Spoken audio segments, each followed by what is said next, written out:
আজকে সুন্দর সকালে আমাদের বাসায় কিন্তু চলে আসছিল একটি সুন্দর অতিথি, আর এটি ছিল একটি ঘুঘু পাখি। তো এই তো দেখেন আমার মা এটাকে ধরতে গিয়ে উড়িয়ে দিল।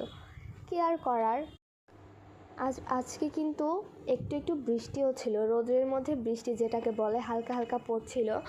সো হ্যালো এভরিওয়ান, আসসালামু আলাইকুম সবাইকে। It's me Athoi, my daily lifestyle. আপনাদের সবাইকে ওয়েলকাম করছি। আর আমার মা কিন্তু আজকে অনেক অসুস্থ ছিল, সো বাসায় রান্নাবান্না কিছুই হয়নি। আমি একটু ট্রাই করছিলাম যেন শর্টকাটে একটা রান্না করা যায়।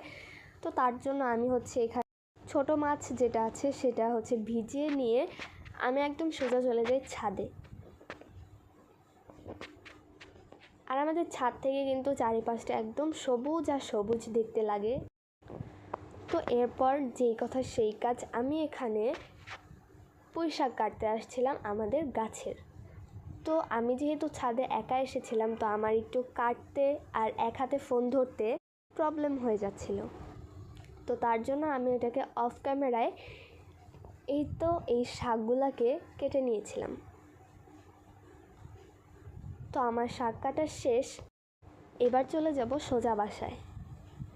আর এই শাকগুলা কিন্তু আমরা আমাদের ছাদ থেকে নিয়ে 4 বার উঠিয়ে খেলাম। অনেক মজা, নিজেদের চাষ করা তো তাই।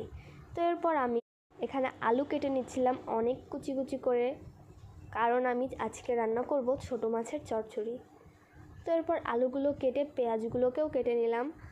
আর আমি এখানে একটা পেঁয়াজ কাটার পরে মনে পড়েছিল যে আমি তো পেঁয়াজগুলো ধুই নাই। তো এরপর আবার পেঁয়াজগুলোকে ছিলে ধুয়ে তারপর আবার কাটছি। আর ছোটো মাছের চচ্চড়ি রান্না করব, তো পেঁয়াজটা একটু বেশি দিলেই ভালো হয়, খেতে মজা লাগে। তো এরপর আমি শাকগুলাকেও কেটে নিচ্ছি। আর শাকগুলো কিন্তু খুবই সুন্দর ছিল, বৃষ্টির পানিতে একদম পরিষ্কার ছিল। তো তারপরেও আমি সব কিছু আবার ধুয়ে নিয়ে এরপর কড়াইতে দিয়ে দিলাম। প্রথমেই শাক দিলাম, তারপরে দিয়ে দিব আলু কুচি। আর এই রান্নাটা কিন্তু আপনারা শর্টকাটেই রান্না করে ফেলতে পারবেন গুঁড়া মাছ দিয়ে। শুধু কাটাকাটিতেই মনে হয় একটু ঝামেলা, কিন্তু রান্না করতে কিন্তু বেশি সময় লাগে না, খুব অল্প সময় লাগে। আর এখানে আমি সব মশলা টশলা দিয়ে নিচ্ছিলাম, দিয়ে এবার আমি হাতে এটাকে মেখে নিব।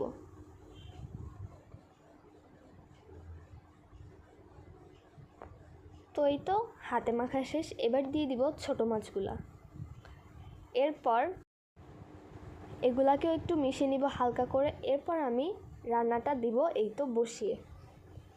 আর এই চচ্চড়িটা কিন্তু গাইস খুব মজা হয়,